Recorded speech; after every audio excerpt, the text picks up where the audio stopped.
Hola, ¿cómo están, estimados amigos, queridas amigas? Bienvenidos sean a este programa Inferno, el laberinto de la política y de los negocios. Tenemos una cita todos los miércoles a las 5 de la tarde. Recuerden, con repetición de este programa mañana.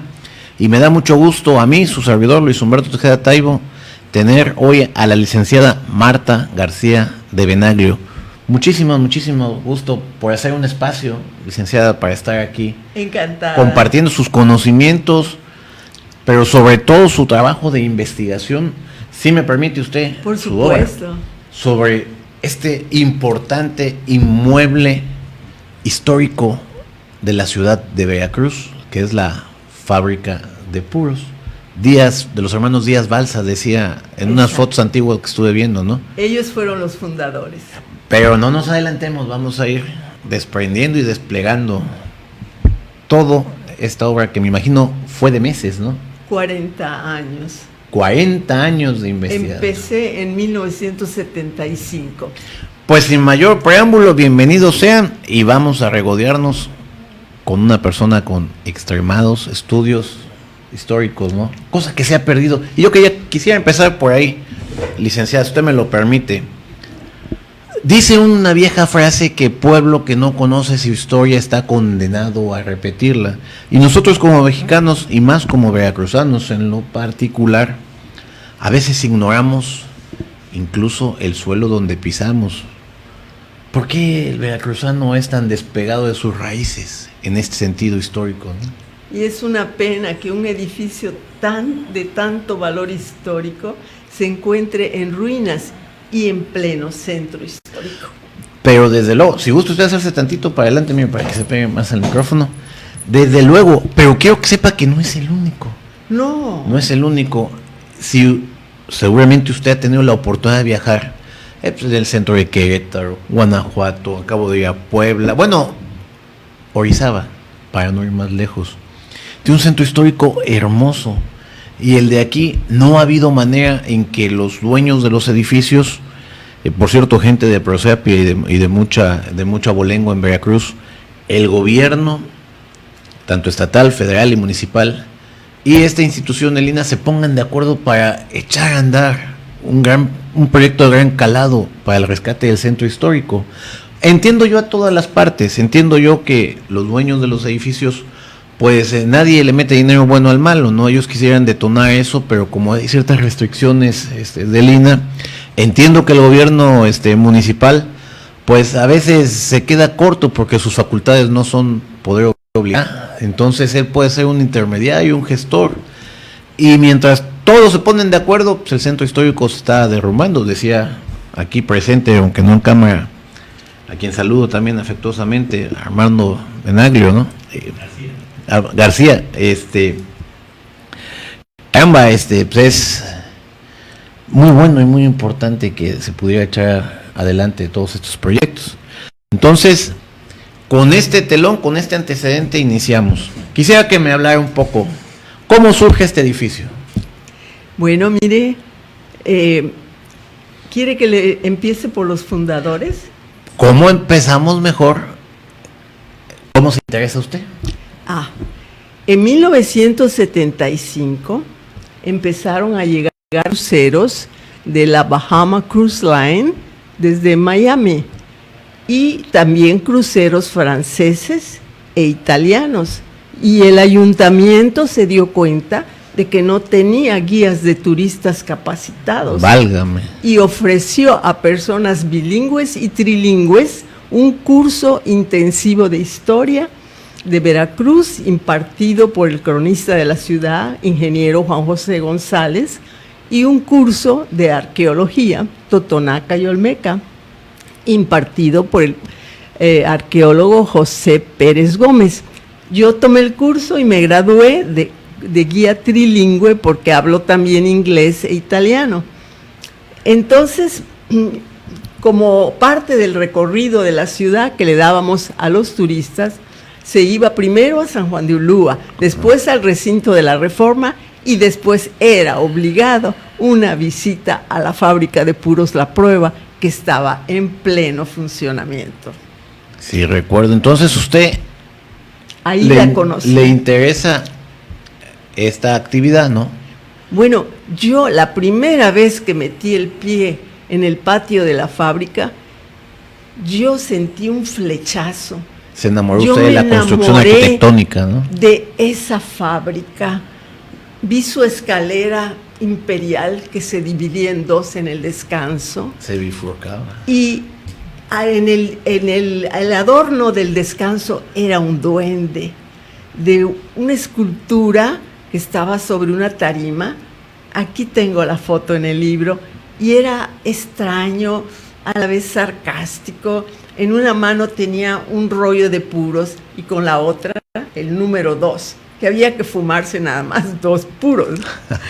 Entonces yo me quedé encantada y vi que en el suelo habían escupideras, pero unas escupideras hermosas de porcelana blanca, pintadas con flores, exquisitas flores de color.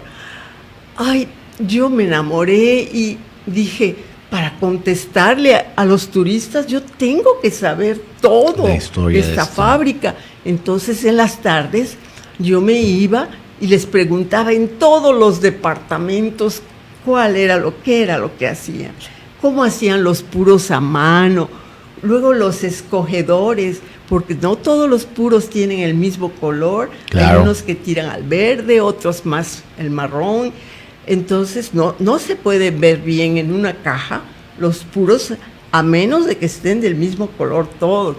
Luego pasé a donde se fabricaban las cajas y pues ya le digo, investigué todo lo que pude. Y después me armé de valor, entré a la oficina y les dije, señores Corrons Casanueva, yo quiero escribir la historia de su fábrica.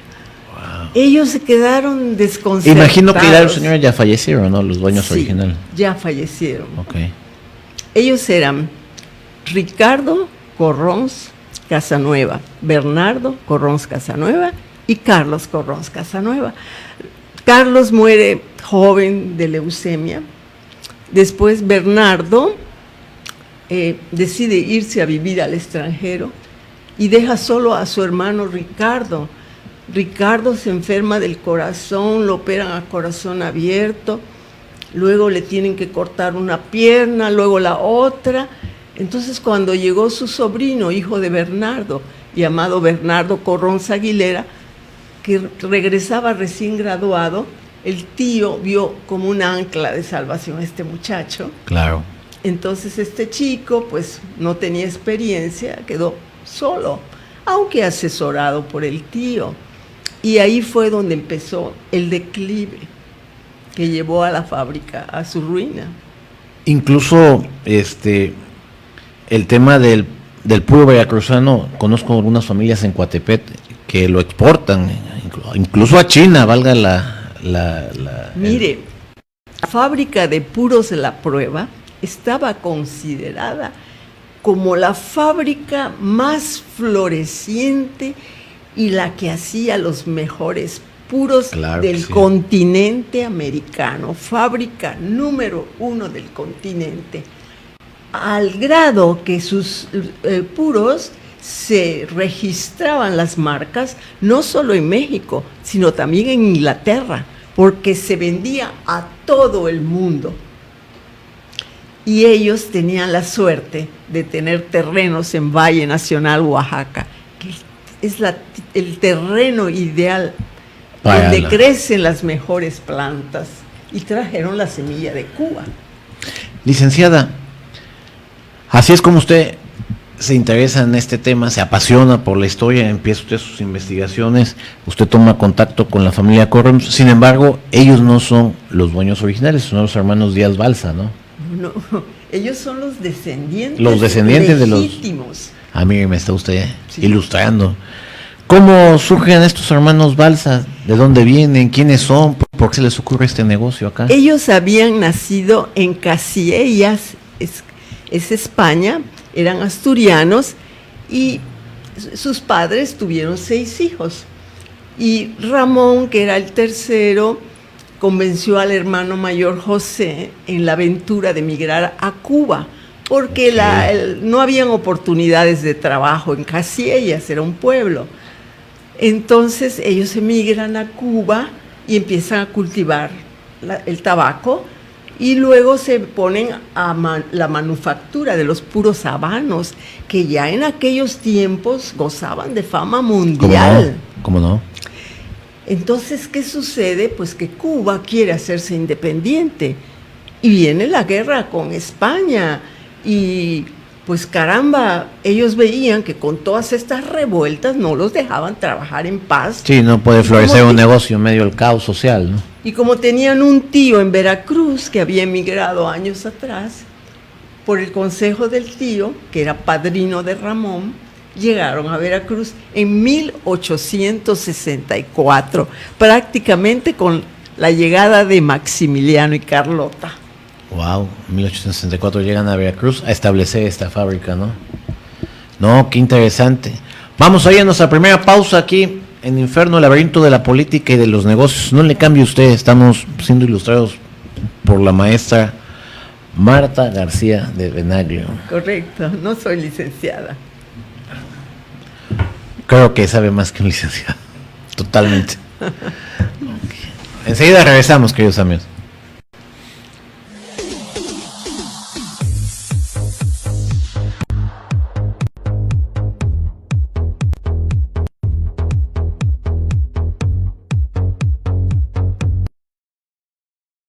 Revisa tu credencial para votar, y si tiene un 18 en la parte de atrás o su vigencia al frente dice 2018, ya venció y no es válida para ningún trámite oficial. Renuévala cuanto antes. Acude al módulo del INE más cercano. El trámite es rápido y sencillo. Recuerda que tu INE te identifica. Porque mi país me importa, renuevo mi credencial para votar y la mantengo actualizada.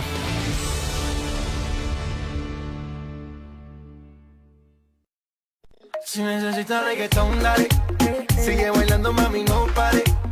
Si te gusta el reggaetón, ingresa a Teleradio Cambio Digital y disfruta lo mejor de este género musical.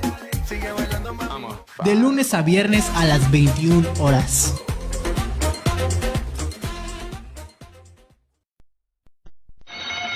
Audiencia pública. El tremendo juez de la tremenda corte va a resolver un tremendo caso. Buenas noches, secretario. Audiencia pública. El tremendo juez de la tremenda corte va a resolver un tremendo caso. Otorgarte minutos de diversión. Como si póngase un peso de multa. ¿Y eso por qué? Para que todo sea como siempre.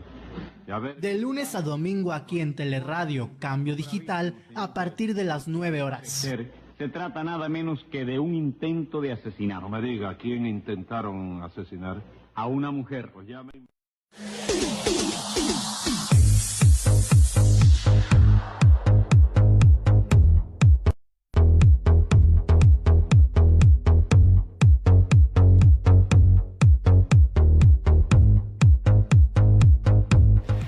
Qué bueno que continúan con nosotros aquí en Inferno, laberinto de la política y de los negocios. Hoy nos estamos regodeando con la investigadora Marta García de Benaglio.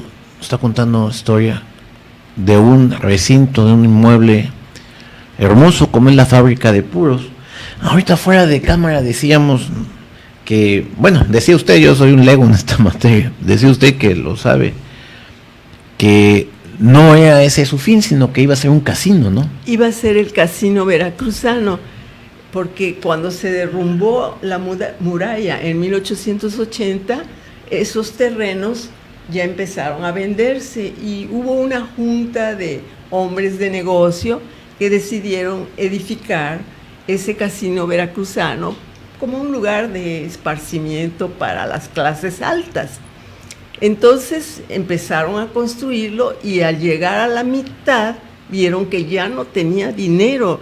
O sea, los ingenieros les calcularon mal y se quedaron sin dinero. Tuvieron que hipotecar el edificio y se la hipotecaron a los hermanos Balsa.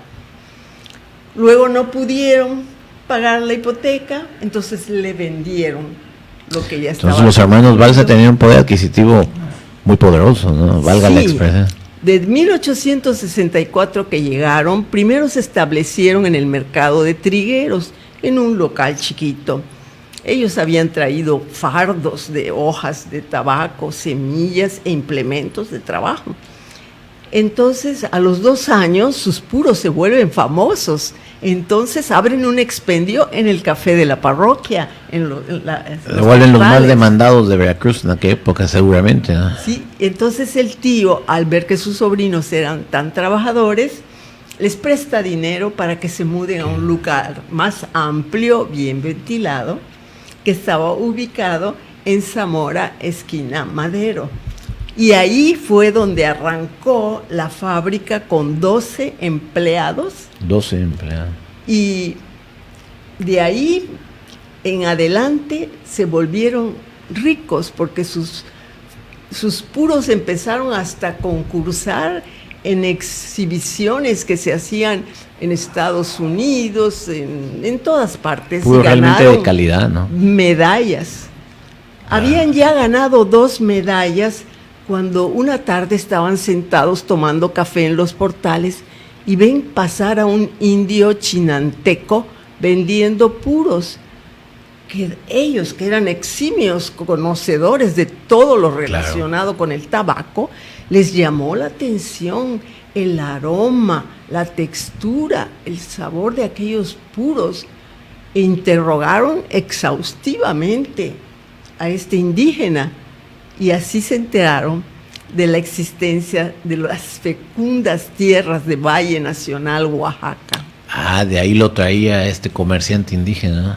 De ahí los traía. Entonces se fueron en un barquito y luego en una panga hasta que llegaron al lugar, examinaron la tierra, vieron que era perfecta, que había agua en abundancia y que cierta altura les permitía estar sin el problema de vientos dañinos, y sin pensarlo más compraron 500 hectáreas y bautizaron a la hacienda con el nombre de la Trinidad.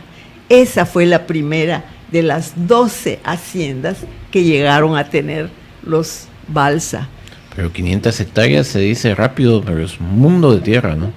Y llegaron a tener 12 de las 32 que había en ese fértil valle. Wow. Entonces, si me retrotraigo a la historia, se va a hacer el casino, se quedan sin fondos las personas. A partir de eso, el tío de ellos compra esta propiedad, ¿no? No. Ellos ya eran ricos. Quiero pensar, por fotos que he visto a través de unas páginas que hay de Veracruz Antiguo, que por eso los acabados son, voy a llamarle versallescos, un preciosismo arquitectónico muy detallado.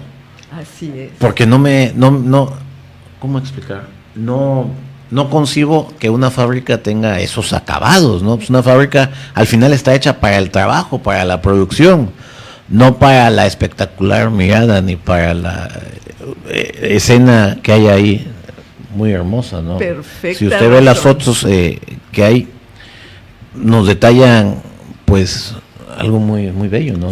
Sí, es un panorama completamente distinto de una fábrica. Al final creo que lo único que conozco con esos acabados y dirigidos a la producción o dirigidos al bulbo, al pueblo, pues es el metro de Moscú. Si ya tiene usted la oportunidad de conocer o de ver el metro de Moscú, se da cuenta que es un museo, el metro de Moscú. Sí, con es hermoso. Ellos le llaman, el metro de Moscú le dicen ellos, ay, te olvidé el nombre, pero es como el premio a la excelencia arquitectónica socialista, ¿no?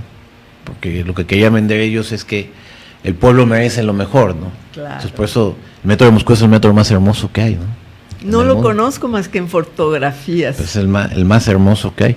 Por eso en este símil que doy, la fábrica pues, no me parece una fábrica, ¿no?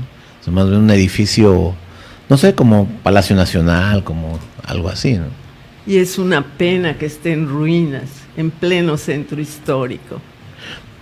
Pero antes de llegar a la conclusión que es eso, la ruina, y que ojalá este programa sirva y sobre todo su obra como una aliciente, una motivación para quien tenga que tomar las decisiones, las tome, de rescatar no solo sino todos los inmuebles que hay. Veracruz, está la disputa si es Veracruz o es otro municipio el primero que hubo en la América continental. Yo puedo decir que por lo menos es el primero notariado. Incluso sí, cuando usted entra al Palacio Municipal de Veracruz, ahí en el descanso para el segundo piso, ve usted que están tomando nota, ¿no? Cuando llegan los españoles, entonces es el primero notariado, ¿no? Exactamente. Veracruz también posee y está en discusión si es la primera cámara de comercio que hay en la América continental. En el DF, hoy Ciudad de México, dicen que fue primero ahí. Pero yo he investigado, me ha apasionado, desde luego, muy lejos de lo que usted hace de manera profesional, yo como un hobby. Y la Canaco, Cámara Nacional de Comercio, tiene una discusión porque en papeles certificados es la de la Ciudad de México, pero en congregación, en asistencia, en asociación, en esa interacción entre comerciantes, es Veracruz la primera cámara de comercio establecida. Claro. Nada más que no tuvieron el acierto de decir, bueno, vamos a escribir ya en papeles, a constituirnos, ¿no? Les ganaron creo que son 2 años la diferencia en la Ciudad de México, ¿no? Sí, siendo Veracruz el principal puerto de entrada, ¿verdad? Es a donde quiero llegar, siendo el principal puerto de entrada, estando un convento que ahorita es un restaurante en el centro, estando esto que está derruido, estando una construcción abandonada, que es el último vestigio que hay sobre la muralla, estando escuelas verdaderamente antiguas como la escuela cantonal. Que está enfrentito. Uh-huh. Pues infortunadamente no podemos tomar el papel que nos correspondería y el lugar que nos correspondería dentro de la historia en México. Nuestro centro histórico está completamente muy atrasado en comparación con otras ciudades que son más recientes, ¿no? Comparativamente. Así es. Se establecen aquí la fábrica, tiene un periodo de auge. ¿Cuál es el periodo de auge que usted yo diría puede que finales la plenitud del siglo del XIX y los primeros 20, 30 años del siglo XX? Esa fue la época dorada de la prueba, cuando reyes europeos les encargaban sus puros, les enviaban su fotografía para que estuviera en el anillo de sus puros. Eduardo VII de Inglaterra, de España, el rey Alfonso XIII. En fin, no solo reyes, el de Alemania también, Guillermo. El Kaiser Guillermo. El Kaiser Guillermo también. Y pues encumbrados personajes de la política mexicana. Me puse a investigar, si me lo permite, licenciada, maestra, investigadora, y resulta que sacaron una colección de unas fotos. Cuando subo un post al respecto de este edificio, hay una persona ahí, incluso ahí lo tengo, que sacaban como souvenirs, pero son souvenirs antiguos, que hacía, yo creo que la fábrica a sus mejores clientes les entregaban ciertos souvenirs, no sé, quiero pensar en Navidad, en fechas especiales. Y hay una persona que me enseña 2, una como esculturita y uno como cuadro. Ahí lo tengo de hecho en el Face, se lo voy. Al final que me dé usted su Face, o el de su sobrino, claro, Armando. Porque son tesoros, incluso él me dice, no hay de estos porque mi abuelo me escribe esta persona, porque de las cosas que uno se entera, ¿no? Sí. Dice, mi abuelo era un cliente de esta gente. Y entonces, como era un buen cliente, yo imagino que para revender los puros o algo, le dieron 2 de una escultura y tiene un cuadro. Autentificados, porque ahí viene como no sé, una firma o algo así, ¿no? Está muy interesante. Sí, esos fueron los años dorados. Está usted en los años dorados, entonces, ¿a partir de qué empieza usted a investigar eso? Ya vimos que se mete usted en este programa para hacer una guía de turistas. Ya vimos que le apasiona la historia, pero bueno, conozco algunos amigos que se dedican a la investigación, son apasionados de la historia. Muy complicado investigar. Sí. Mire, cuando dejaron de venir los cruceros, entré a trabajar al Museo de la Ciudad. Entró usted a trabajar al museo. Y un día estaba yo ayudando a una tía a limpiar la recámara de mi abuela. Y ve que antes se usaba el aguamanil en las recámaras, un mueble con una jarra de agua donde se aseaban. Y debajo había un compartimento que se abría y encontré una carpeta. Y me llamó la atención. Tenía, pues parecía piel de serpiente el papel y unos lazos marrones. Pues abro los lazos y me encuentro un archivo. Era el archivo de la historia de mi familia. Y empiezo a pasar uno por uno. Sentía ese olor que venía de esos papeles amarillentos. Y la emoción por tener contacto con los que ya no están, los ancestros, ¿no? Y pensé en escribir un libro acerca de la historia de mi familia, cuando de pronto un documento llama poderosamente la atención. Era la factura que mandaba por que había muerto mi tío Gustavo, un hermano de mi papá. Y veo ataúd, tanto. 2 tranvías, tanto. Una carroza tranvía, tanto. Y le digo a mi tía, ¿pero qué tiene que ver los tranvías en un funeral de 1926? Me dice, ay, mijita, ¿no sabías que antes los entierros se realizaban en tranvía? Y solo iban del sexo masculino, porque se pensaba que para las mujeres era demasiado doloroso. Entonces yo me sentí impulsada a investigar la historia de los tranvías. Le platiqué al doctor Capallera y me dijo, adelante. Él no me exigía que yo me quedara a trabajar ahí. Él me mandaba a donde estaba la información. Pues me voy con los extranviarios, que en aquel entonces, ya cuando yo trabajé en el museo, ya no estaban los tranvías, desaparecieron en 1981. Y me voy con los extranviarios y me encuentro una persona muy gentil. Cuando se enteró que yo quería escribir un libro, me abrió su caja fuerte y me trajo todos los papeles relativos a la historia de los tranvías. Él los había guardado, ¿no? Y ahí me dice, vamos a una copiadora, copié todo. Pues feliz yo. Y el museo pagaba los gastos. Claro. Entonces así empecé. Luego seguí con las actas de Cabildo, en el archivo histórico. Ahí me pasé mucho tiempo. Luego a la hemeroteca del dictamen. Y así fue recabando información. Y el museo fue el que me apoyó para hacer el primer libro de los tranvías. Pero bueno, hay que hacer un paréntesis ahí. Seguramente usted recaba un montón de información, pero lo interesante y lo que habla, desde luego, de su trabajo, pero también de su intelecto, su dedicación y de su vocación, es el hecho de que usted puede tener aquí cientos de archivos. ¿Cómo le da coherencia a la historia? Porque no puede traspolarlos, no puede copiarlos todos hacia un documento con estas poquitas páginas. La historia es mucho más grande que un libro. ¿Cómo le hace usted para seleccionar lo que cree usted que es más relevante que sepa la posteridad? ¿Y cómo hacer a un lado lo que, aunque relevante, piensa usted que no va a ocupar un espacio? Ha de ser un tema selectivo muy complicado, ¿no? Y sobre todo para alguien apasionado de la historia. ¿Qué es lo que quito? ¿Qué es lo que pongo, no? Pues primero empecé con lo más antiguo. Claro. Cuando en un acta de Cabildo se discute de hacer este primer tranvía de mulitas que se llamaba Ferrocarril Urbano de Veracruz. Ferrocarril Urbano de Veracruz. Y así, investigando en las actas de Cabildo, yo voy seleccionando las partes que necesito, cuáles fueron las primeras concesiones que se dieron al señor Ramón de Sangroniz y luego a don Juan de Higareda. Y así voy seleccionando lo que va, digamos, cronológicamente, lo que sigue, ¿verdad?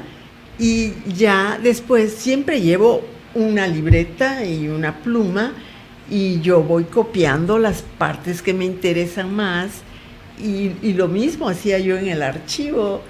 histórico. Pero se debe haber pasado horas trabajando ahí, ¿no? Si le digo que 40 años me llevó este libro, muéstrale el de los tranvías. A ver, se lo mostramos al público también, si usted me lo permite.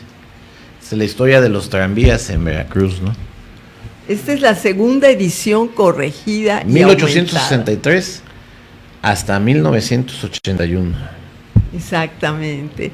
Pero cuando vino Pearson, el ingeniero Pearson, y construyó las obras del puerto y aduana, correos, él le compró los tranvías de mulitas y dijo, pues yo les voy a poner energía eléctrica.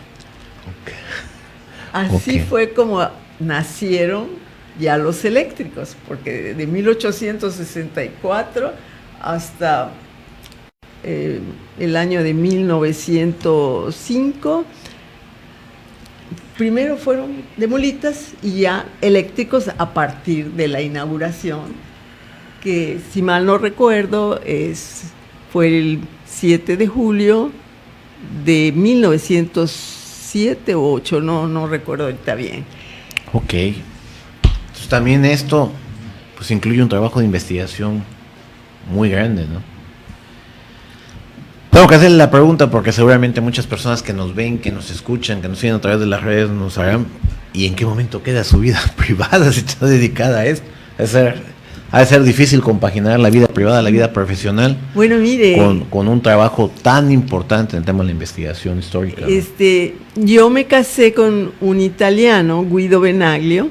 Él trabajaba en TAMSA y tuvimos 2 niños, y cuando mis hijos ya estaban grandecitos, que ya iban a la escuela, fue cuando tuve el tiempo de dedicarme a esto, porque sus papás que vivían en Italia se hicieron viejos y mi esposo decidió traerlos a vivir con nosotros. Y mi suegra, una italiana sumamente trabajadora, me dijo, yo me encargo de la cocina. Y entonces yo como que me aburría porque aparte teníamos una empleada doméstica, entonces pues yo busqué la manera. Pues vinieron a ofrecerme lo del curso intensivo de historia, de ser guía de turista, luego entrar al museo, y a mis niños estaban grandecitos. No, qué bonita historia. Y más los italianos que son tan familiares, son tan protectores con su familia. Son los italianos, ¿no? Trabajan. Bueno.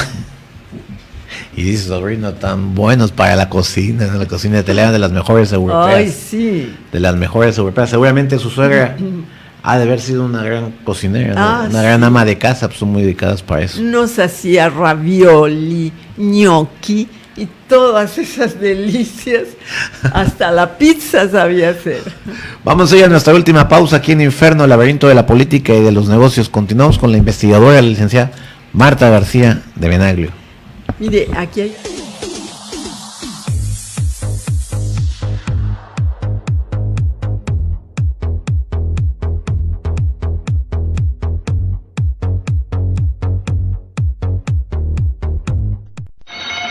Audiencia pública. El tremendo juez de la tremenda corte va a resolver un tremendo caso. Buenas noches, secretario. Audiencia pública. El tremendo juez de la tremenda corte va a resolver un tremendo caso. Otorgarte minutos de diversión. Como si póngase un peso de multa. ¿Y eso por qué? Para que todo sea como siempre. ¿Ya ves? De lunes a domingo aquí en Teleradio Cambio Digital a partir de las 9 horas. Se trata nada menos que de un intento de asesinato. No me diga, ¿a quién intentaron asesinar? A una... Hola amigos, les saluda Arturo Pitalúa, director musical de los veracruzanísimos Pregoneros del Recuerdo. Para invitarles a escucharnos aquí en Teleradio CambioDigital.com.mx los martes a las 17 horas y los sábados 11 horas.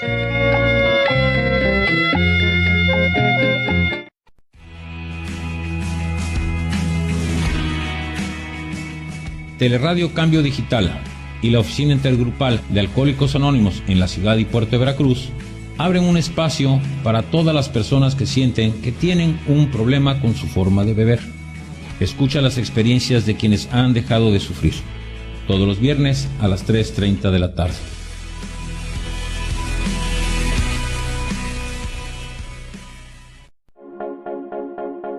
Agua de calidad, procesada con la más alta tecnología para que tengas la seguridad de consumirla sin riesgo alguno, te la ofrece Body Water.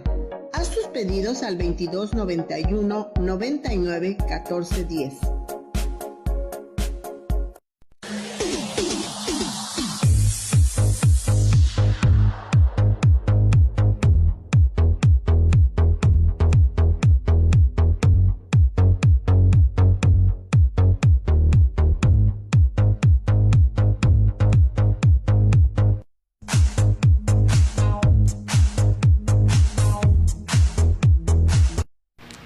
Continuamos en Inferno, el laberinto de la política y de los negocios. Oiga, pues una hora pasa meteóricamente, y más cuando está uno platicando con una persona tan conocedora del tema de Veracruz. Yo la felicito, la admiro, le aprecio,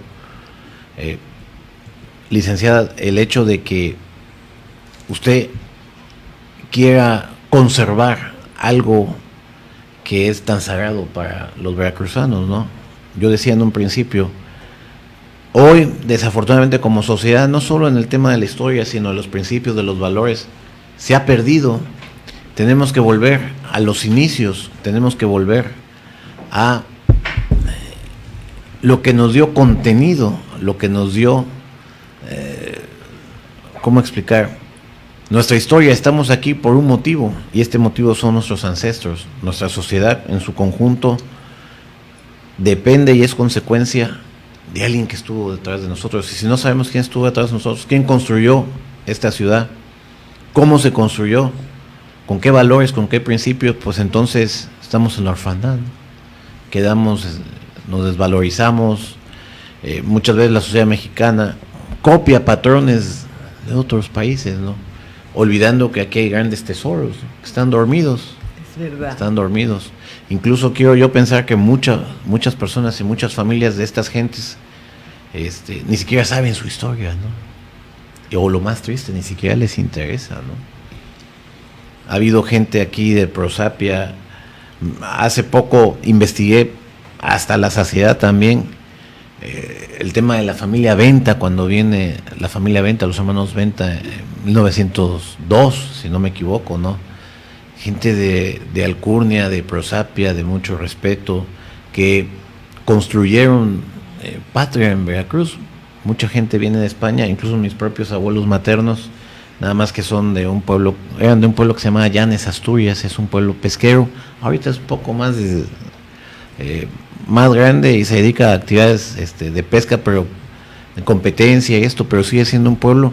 Y ellos vienen acá en 1924.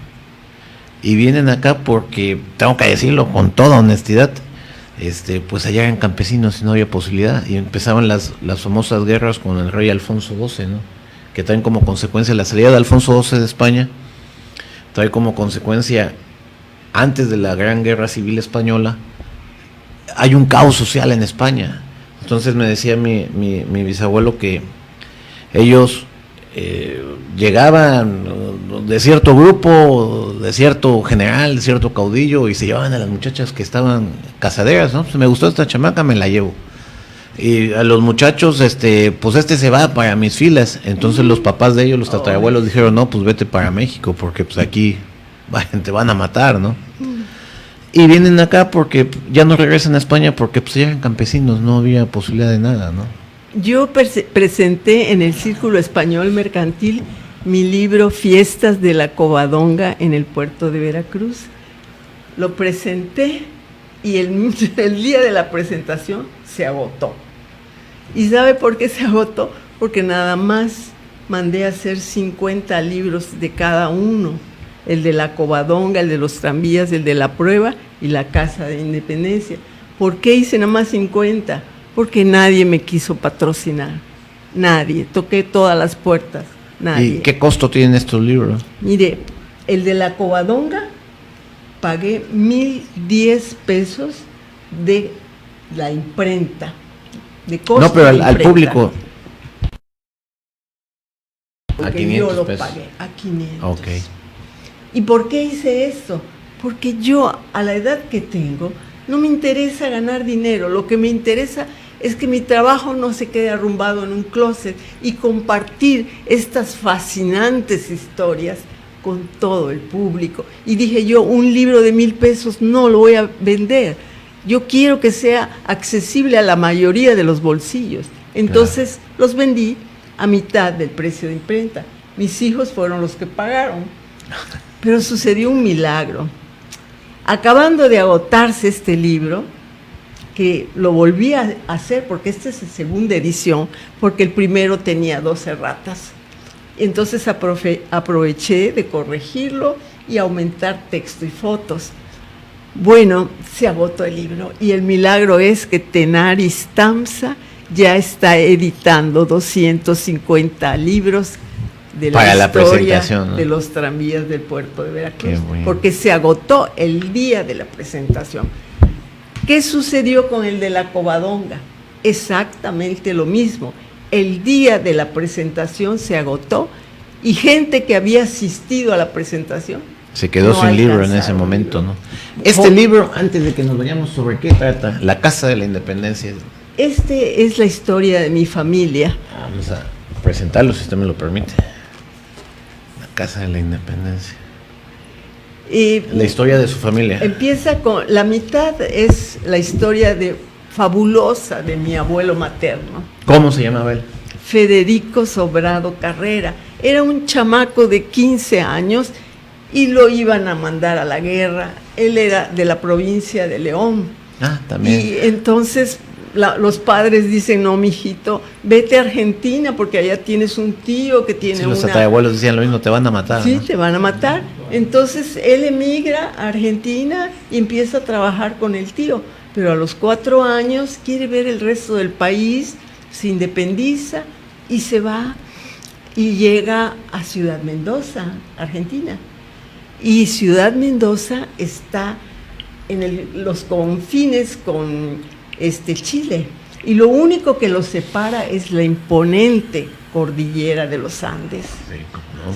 Entonces consigue un trabajo increíble. Conoce un muchacho que se dedicaba a eso y le dice, mi trabajo consiste en llevar 25 caballos finísimos, subir por la cordillera de los Andes y descender a Chile para entregarlos en una hacienda. Pero era peligrosísimo, pues mi abuelo se dedica a eso. No se podía. Y luego un montón de peripecias hasta que llega a Costa Rica. En Costa Rica se vuelve multimillonario. Su hacienda era de 27,000 hectáreas. Wow. Imagínense. Entonces, pues, él decide regresar a su tierra y se lleva 2 hijas y su esposa.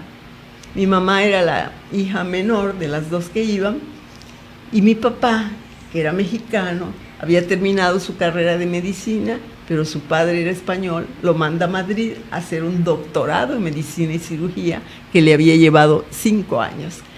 Ahí se conocen mis padres. ¿Se conocen sus papás en Madrid? Y Mexicano se casan y en Barcelona, después de 8 meses de noviazgo. Claro que los abuelos fueron a investigar con el embajador, que pues de quién se trataba, y pues le dije... A su papá. Sí. Y ya no, porque su papá dijo, no, yo me regreso si no me la llevo, ¿no? Y nada, pues que le dan excelentes recomendaciones, y mi papá era el médico del embajador y de su familia, así que pues hicieron su investigación y ya no se opusieron a que mi papá la cortejara. Claro, por supuesto. Y se casan en Barcelona. Y aquí vienen las fotos de su boda. En este, sí. Sí.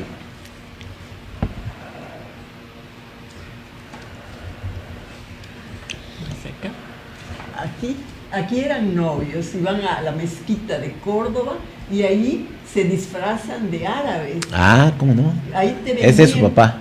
Este es mi papá. Y aquí hay... el abuelo no se quiso disfrazar, es el único que se quedó. No, yo no No le entra eso. Aquí se van a Sevilla, mi mamá y mi tía. Aquí mis padres en Sevilla. Viene más sacado de la boda. La boda. La aquí boda, aquí viene. está. Mire, mis abuelos, mis padres, descienden la escalera de la iglesia de San Pedro En Barcelona. en 1922. O sea, mi mamá no regresó a Costa Rica, tomaron el vapor para Veracruz en su luna de miel y llegan aquí a Veracruz en 1922. 1922. Y empiezan a nacer los hijos, 1, 2, hasta llegar a 10. Tuvo usted 9 hermanos. Exactamente, yo soy la novena.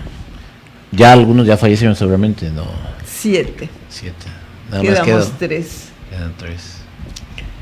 Sí, es una historia fascinante. Y la segunda parte narra todo lo que sucedió cuando mis padres desembarcaron en Veracruz y pasaron los años, ¿verdad? Y cuento anécdotas, la mayor parte chistosas, porque en familias numerosas así sucede.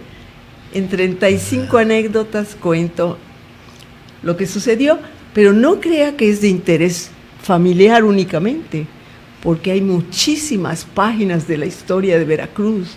Por ejemplo, la persecución religiosa, cuando Adalberto Tejeda era el gobernador. Claro, yo no lo viví, porque yo no había nacido, pero mis tías, mis papás me contaron todo, de las misas clandestinas. El gobernador Adalberto Tejeda venía siendo como un tío tatarabuelo mío. ¿Ah, sí? Sí. Pues no sé por qué la traía con los padres, que hubo cultos cerrados. Sí, porque mi segundo apellido es Tejeda. Es un tío tatarabuelo mío, más o menos.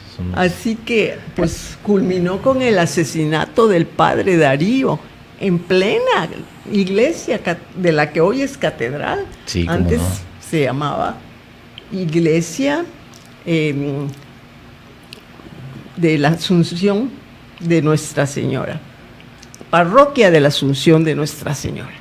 La verdad, estamos a punto de concluir, pero yo no quisiera concluir sin decirle a usted, y aquí a viva voz, ante las personas que nos leen, que nos ven, que nos siguen, que nos escuchan, que le admiro profundamente. Muchas gracias. No soy su hijo ni soy su nieto, pero por hoy lo desearía.